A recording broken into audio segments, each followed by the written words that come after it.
नमस्कार। MP news के खास प्रोग्राम न्यूज रूम से इस वक्त आपके साथ मैं हूं श्रद्धा बुंदेला। न्यूज रूम में हम सबसे पहले बात करेंगे मध्य प्रदेश के नगरीय निकाय चुनाव की, क्योंकि अभी फिलहाल इस पर सियासी पारा जो है वो चढ़ा हुआ है और माहौल जो है अभी फिलहाल से नगरीय निकाय चुनाव का ही बना हुआ है। देखिए, मध्य प्रदेश में पंचायत और नगरीय निकाय चुनाव का बिगुल बज चुका है और चुनाव आयोग ने पंचायत के साथ साथ नगरीय निकाय चुनावों की तारीखों का भी ऐलान कर दिया है। इस ऐलान के साथ ही पार्टियां अपनी अपनी तैयारी में भी जुट चुकी है और बीजेपी ने पंचायत और नगरीय निकाय चुनाव के लिए प्रचार का पूरा प्लान जो है वो भी तैयार कर लिया है। किन किन मुद्दों को लेकर बीजेपी जमीनी स्तर पर जाने वाली है, पूरी तैयारियां बीजेपी की हो चुकी है। बीजेपी जनता के बीच केंद्र की मोदी सरकार के 8 सालों की उपलब्धियां गिनाने की तैयारी कर रही है और इसके साथ ही हम आपको बता दें कि मध्य प्रदेश में शिवराज सरकार की उपलब्धियों को भी जनता के बीच अब ले जाया जाएगा और इस प्रचार प्लान पर अमल करते हुए बीजेपी ने सैकड़ों की संख्या में बुकलेट भी प्रकाशित करवाए हैं। यह बुकलेट प्रदेश मुख्यालय भी पहुंच चुके हैं। अब इन्हें जनता के बीच बांटा जाएगा और सरकार की उपलब्धियां जो है वो गिनवाई जाएगी। हम आपको बता दें कि बीजेपी ने 2 छोटे छोटे बुकलेट प्रकाशित करवाए हैं। इनमें से एक में केंद्र की मोदी सरकार की 8 साल की जो उपलब्धि हैं उनका बखान किया गया है, उन्हें यहाँ पर गिनवाया जाएगा। इसमें गरीब कल्याण योजना, प्रधानमंत्री आवास योजना, स्वच्छ भारत मिशन, हर घर नल से जल, प्रधानमंत्री स्वनिधि आयुष्मान भारत योजना, टीकाकरण अभियान समेत प्रदेश में नए मेडिकल कॉलेज खोलने और विरासत के गौरव का संरक्षण जैसी योजनाओं की जानकारी इसमें प्रकाशित की गई है। वहीं एक बुकलेट प्रदेश सरकार की उपलब्धियों को गिनाने वाली है, जिसमें संबल योजना में दी गई सहायता राशि समेत बीजेपी के प्रदेश अध्यक्ष विष्णु दत्त शर्मा और मुख्यमंत्री शिवराज सिंह चौहान का संदेश भी इसमें प्रकाशित किया गया है।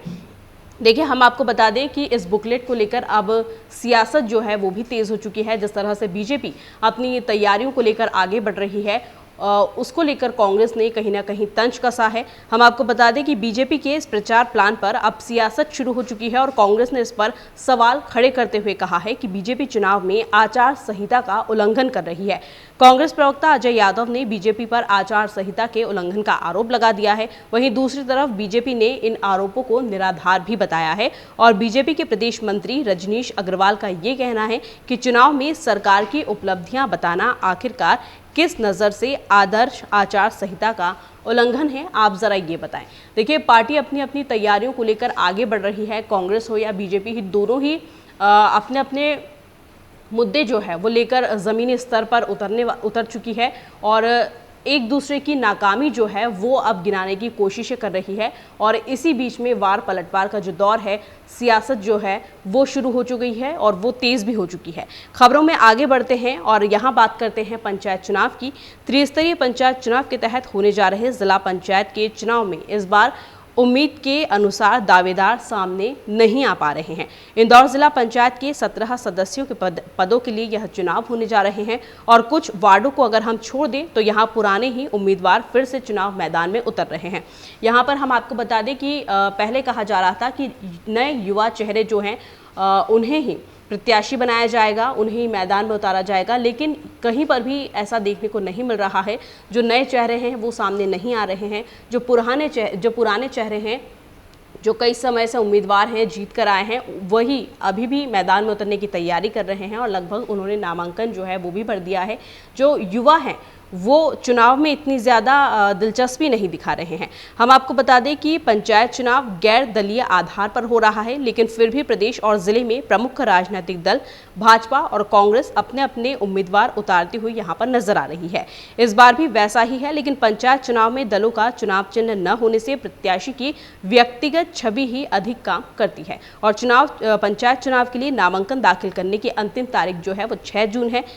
रविवार यानी कि 5 जून को यानी कि आज सार्वजनिक अवकाश होने से उम्मीदवारों से आवेदन नहीं लिए जाएंगे। ऐसा भी माना जा रहा है कि रविवार राजनीतिक दल दिन भर अपने कार्यकर्ताओं से चर्चा करेगा और उम्मीदवारों के नामों पर मुहर लगाकर उन्हें नामांकन दाखिल करने के लिए हरी झंडी भी आज दे सकते हैं। खबरों में आगे बढ़ते हैं और यहाँ पर हम बात करने वाले हैं ग्वालियर की। देखिए, चुनाव ट्रेनिंग में कह दिया गया था पहले ही शिक्षकों को, कोई भी अधिकारी हो, कोई भी कर्मचारी हो, चुनाव में अब छुट्टी आपको नहीं दी जाएगी। पहले इस तरह की खबरें आ रही थी कि पंचायत चुनाव के बाद अधिकारियों और कर्मचारियों को कुछ दिन के लिए छुट्टी दे दी जाएगी, लेकिन लगातार होते चुनाव को देखते हुए, यानी कि पंचायत चुनाव के बाद नगरीय निकाय चुनाव की भी घोषणा कर दी गई, उनकी तारीखों का ऐलान कर दिया गया। उसी वजह से अधिकारियों और कर्मचारियों की छुट्टी जो है वो निरस्त कर दी गई है और कलेक्टर ने साफ निर्देश दे दिए थे कि आप कोई भी हो छुट्टी नहीं ले सकते हैं, बहुत इमरजेंसी हुई तो ही आपको आवेदन देना पड़ेगा, उसके बाद आपकी छुट्टी जब स्वीकृत कर ली जाएगी तभी आप छुट्टी ले सकते हैं। लेकिन हम आपको बता दें कि त्रिस्तरीय पंचायत निर्वाचन के द्वितीय प्रशिक्षण में अनुपस्थित रहे 4 कर्मचारियों में से 3 को निलंबित किया गया है और 1 अधिकारी के खिलाफ सेवा समाप्ति का प्रस्ताव भी भारत सरकार को भेज दिया गया है।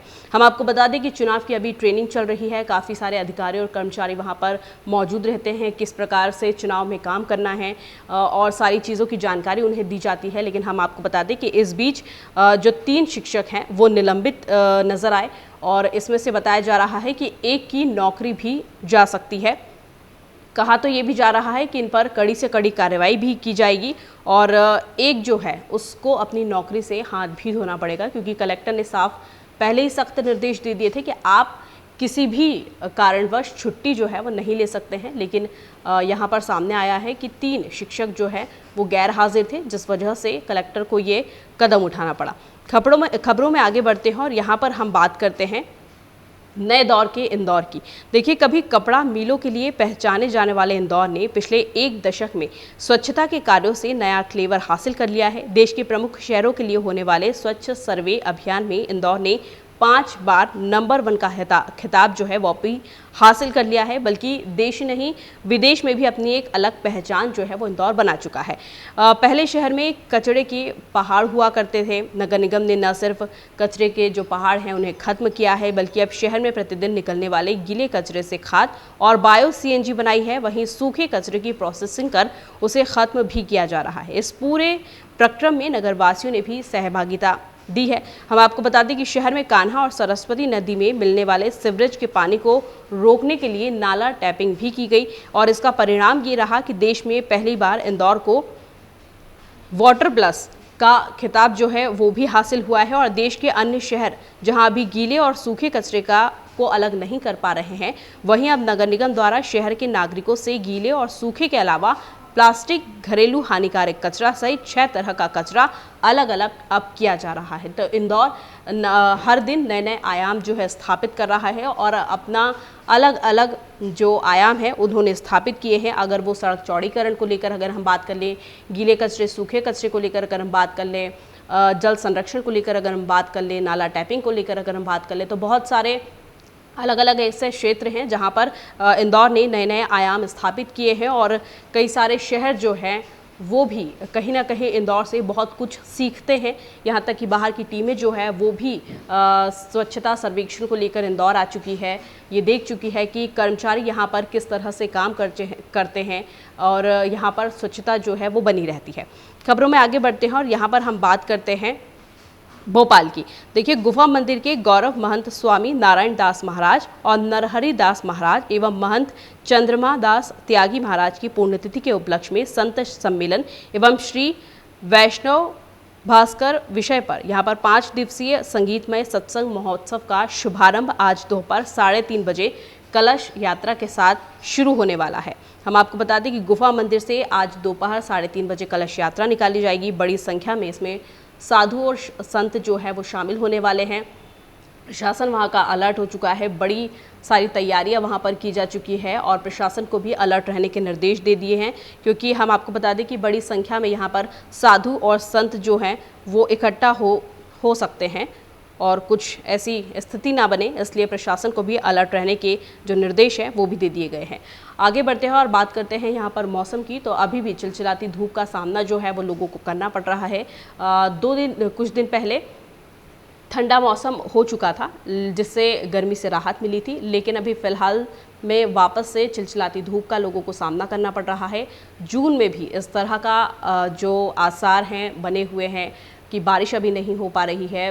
मौसम वैज्ञानिकों ने बताया है कि 20 जून के बाद बारिश होने की संभावना है, लेकिन फिलहाल जो है लोगों को बहुत ज़्यादा धूप का सामना करना पड़ रहा है और लोग काफ़ी ज़्यादा धूप से परेशान हैं। तो फिलहाल के न्यूज़ रूम में इतना ही। हम फिर हाजिर होंगे कुछ न्यू अपडेट्स के साथ। तब तक के लिए नमस्कार।